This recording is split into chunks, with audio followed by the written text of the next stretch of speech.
छत्रपती शिवाजी महाराजांनी या महाराष्ट्राच्या मातीतल्या माणसाला जगावं कसं हे शिकवल्यानंतर याच मातीतल्या माणसाला शेवटच्या श्वासापर्यंत स्वाभिमानानं लढावं कसं हे शिकवणारे छत्रपती संभाजी महाराज यांच्या पवित्र स्मृतींना अभिवादन करतो। आजच्या या शिवस्वराज्य यात्रेच्या सावंतवाडीतल्या सभेसाठी मंचावर उपस्थित असणारे निष्ठा, स्वाभिमान आणि लढवय्येपणा याचं महाराष्ट्रातलं मूर्तिमंत प्रतीक माझे मार्गदर्शक राष्ट्रवादी काँग्रेस पक्ष शरदचंद्र पवार पक्षाचे प्रदेशचे अध्यक्ष नामदार जयंतरावजी पाटील साहेब, आदरणीय प्रवीणभाई भोसले असतील, सुरेशभाई दळवी असतील, ज्यांनी आत्ताच आपल्याला मार्गदर्शन केले सुनीलजी गव्हाणे, जिल्ह्याचे अध्यक्ष अमितजी सामंत, आमच्या भगिनी अर्चनाताई घारेपर, व्यासपीठावरील सर्व मान्यवर, सर्व आजी माजी पदाधिकारी, पत्रकार बांधव आणि आपण सगळेजण सगळ्यांना जय श्रीराम। खरं तर सावंतवाडीत आल्यानंतर या मातीला नतमस्तक व्हावं असं वाटतं, त्याचं एक फार महत्वाचं कारण आहे। कारण दिल्लीला शिरूर लोकसभा मतदारसंघातल्या मायबाप जनतेनं आशीर्वाद देऊन संसदेत पाठवल्यानंतर जेव्हा जेव्हा दिल्लीला संसदेत जातो तेव्हा तेव्हा या मातीतून तुम्ही ज्यांना या पूर्वी निवडून पाठवलं ते बॅरिस्टर नाथ पै असतील, स्वर्गीय मधु दंडवतेजी असतील, यांची आवर्जून आठवण दिल्लीत निघते आणि कुठेतरी मराठी माणसाचा जो ठसा दिल्लीत उमटवलाय त्यामध्ये तुम्हा सर्वांचं फार मोठं योगदान आहे, हे प्रामाणिकपणे नमूद करायला हवं।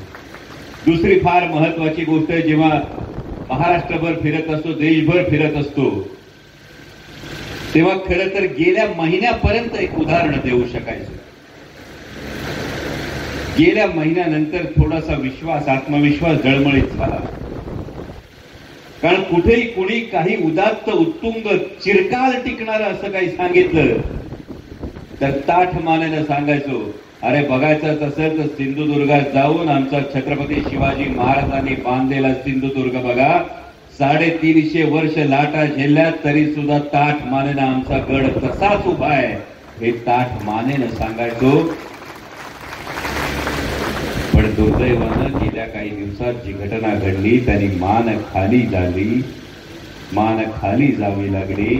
ज्या छत्रपती शिवाजी महाराजांचं नाव घेऊन या महाराष्ट्रात राजकारण केलं जातं, ज्या छत्रपती शिवाजी महाराजांचा इतिहास आठवला तरी सुद्धा आमचे रोम रोम पुलकित होतात, आमचा ऊर अभिमानानं भरून येतो, त्या छत्रपती शिवाजी महाराजांचा पुतळा उभा करण्यामध्ये असा अक्षम्य भ्रष्टाचार व्हावा की बाजूला असलेला सिंधुदुर्ग 350 वर्ष लाटा झेलत असताना अवघ्या काही महिन्यामध्ये पुतळा हा कोसळावा आणि तोही छत्रपती शिवाजी महाराजांचा पुतळा कोसळावा।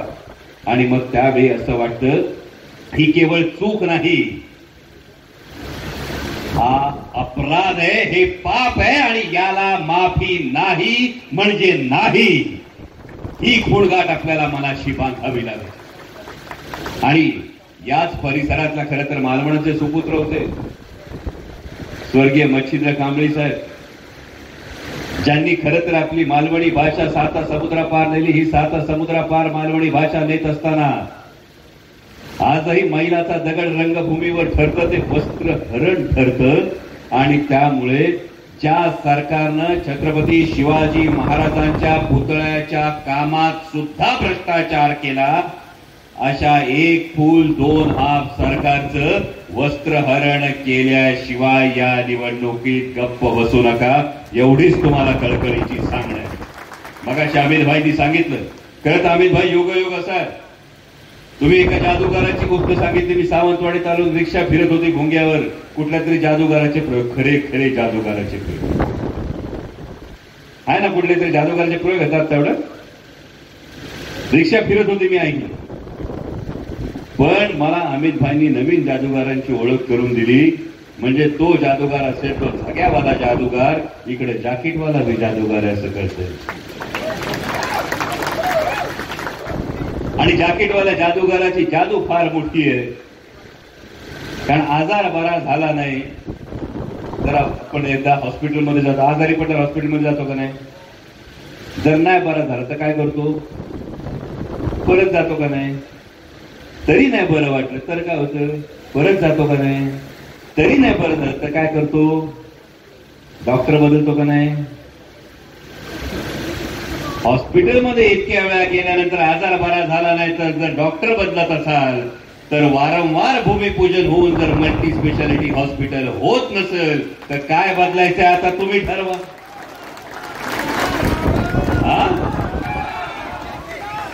आता बदल हवो तर आमदार नो.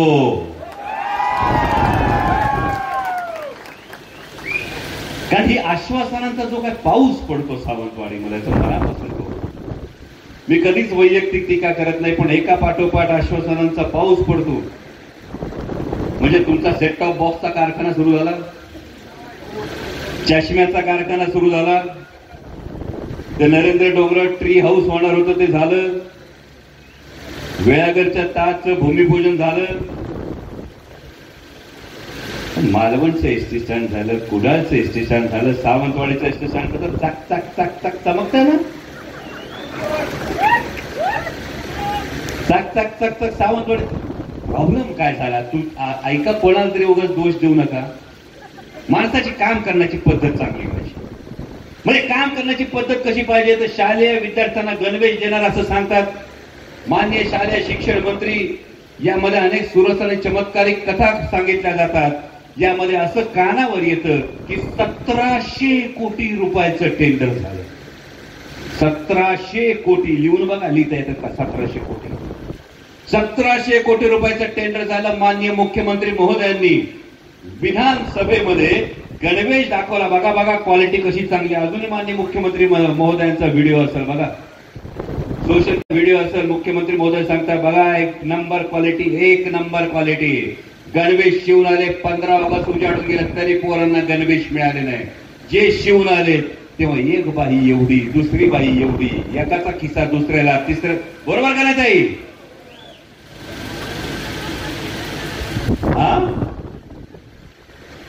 2 वर्ष एकच गणवेश घातला तुमच्या पोरांनी. मग तुमच्या शालेय शिक्षण मंत्री आल्यानंतर त्यांचा आभार मानणं ही जादू काय सोपी आहे? आपली पोरं म्हणतात 6 महिन्याला नाही तर वर्षाला गणवेश पाहिजे. शिक्षण मंत्र्यांची जादू बघा, 2 वर्ष पोरांना एकच गणवेश घालायला. आणि मग जर अशी जादू असेल, याचा हात त्याला, त्याचा खिसा याला असेल, तर मग अशा टेलरकडे आपण कपडे शिवायला टाकू का? ज्या डॉक्टरचा इलाज नाही अशा डॉक्टरकडे आपण इलाज घ्यायला जाऊ का? ज्या टेलरचं एक हाताचं माप वेगळं, दुसऱ्या हाताचं माप वेगळं, चड्डीचा खिसा शर्टाला, शर्टाचा खिसा चड्डीला, अशा टेलरकडे कपडे शिवायला टाकू का?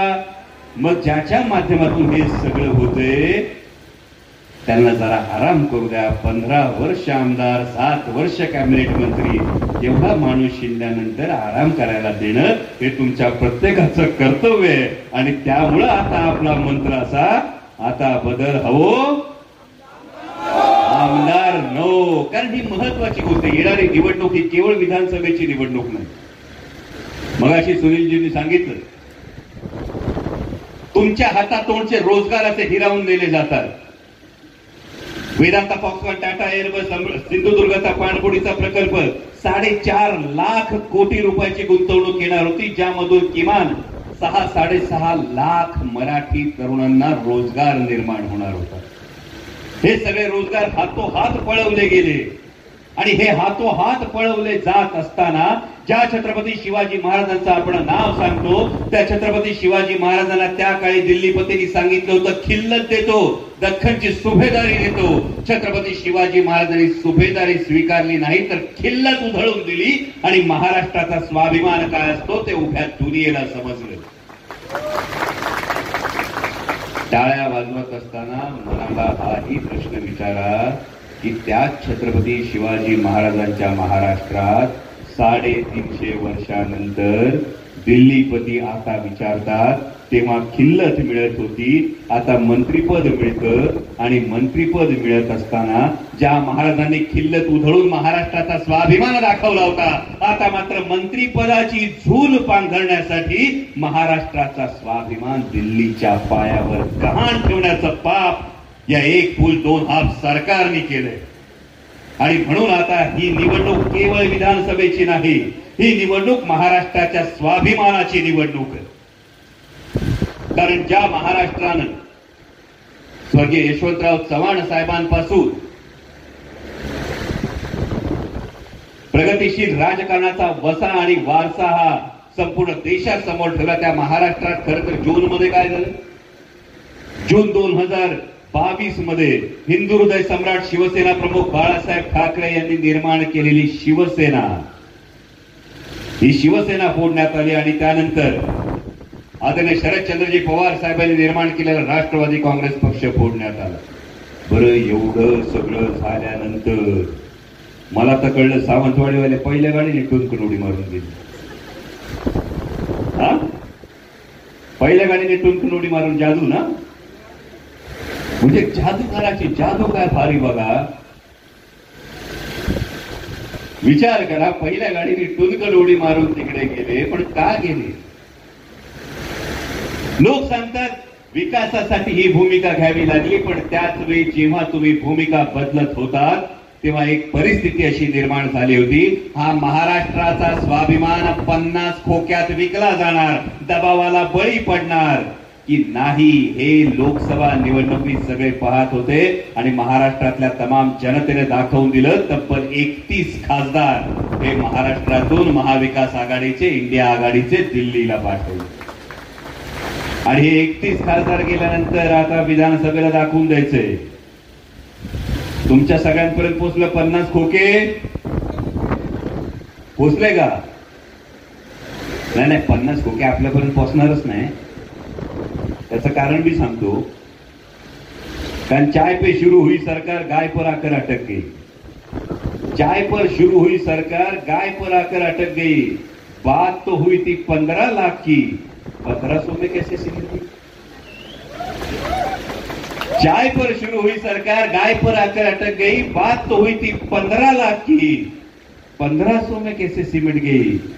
इसलिए दादा भाई भाऊ, इसलिए दादा भाई भाऊ, वो गुलाबी धूल हमारी आंखों में न झोंके. आपको गद्दारी के लिए 50 खोके और लाडली बहना सिर्फ 1500 में होके. त्यामुळे याचा एकदा विचार करून बघा. जर 50 खोके हा जर विचार तुम्ही केला असेल तर तुम्हाला 1500 रुपये देऊन तुमची 5 वर्षाचं जर भवितव्य कोणी विकत घेण्याची भाषा करत असेल. माननीय मुख्यमंत्री महोदयांचा एक व्हिडिओ बघितला, त्या व्हिडिओमध्ये लाडक्या बहिणींना 1500 रुपये देण्याच्या योजनेविषयी कुणालाही आक्षेप नाही, पण माननीय मुख्यमंत्री महोदय त्या कार्यक्रमामध्ये लाडक्या बहिणींना विचारत होते 1500 आले आले आले आले आले, बघितलं? विचारत होते का नाही? ताई 1500 आले, 1500 आले आले आले आले. बहिणी मनातून विचारत होता, तुम्ही काय तुमच्या खिशातून दिले, तुमच्या खिशातून दिले, तुमच्या खिशातून दिले? कारण बाळ जन्माला येतं तेव्हा त्याला द्यायच्या इंजेक्शन पासून जीएसटी भरतो. तो माणूस गेल्यानंतर तिरडीवर कापड अंथरतो ना, त्या कापडावर सुद्धा जीएसटी भरतो. त्यामुळे आपल्याच खिशातला आपल्यालाच देत असताना जाता जाता एकच सांगतो, या कुठल्याही भूल थापांना बळी पडू नका. कारण ही संधी आहे तुम्हाला इतिहास घडवण्याची, आणि हा इतिहास घडवत असताना एक गोष्ट लक्षात ठेवा, अनेक ठिकाणी आमदाराच्या पुढे लिहिलं जातं दमदार आमदार, बरोबर का नाही? हा, खुद्दार आमदार, दमदार आमदार असं लिहिलं जातं. महाराष्ट्रातल्या 80 आमदारांच्या कार्यकर्त्यांना प्रश्न पडलाय की शिवसेना आणि राष्ट्रवादी काँग्रेस फोडून स्वार्थासाठी बेडुबुडी मारल्यानंतर आता आपले कार्यकर्ते आपल्या नावापुढे आमदार, दमदार आमदार जरी लिहित असतील तरी सर्वसामान्य जनता त्याला दमदार नाही, त्याला गद्दार म्हणतात. हे फक्त लक्षात ठेवा. आणि महाराजांची शिकवण आहे, चुकीला एक वेळ माफी होते, गद्दारीला माफी नाही. या महाराष्ट्राचा इतिहास आहे. ज्यांनी कोणी गद्दारी केली असेल ती गद्दारी या महाराष्ट्रानं या मातीत काढली, आणि तो इतिहास या सावंतवाडी मतदारसंघात तुम्ही घडवाल अशी अपेक्षा व्यक्त करतो आणि तुमची रजा घेतो. धन्यवाद. जय शिवराय. धन्यवाद कोल्हे साहेब, आपले तडफदार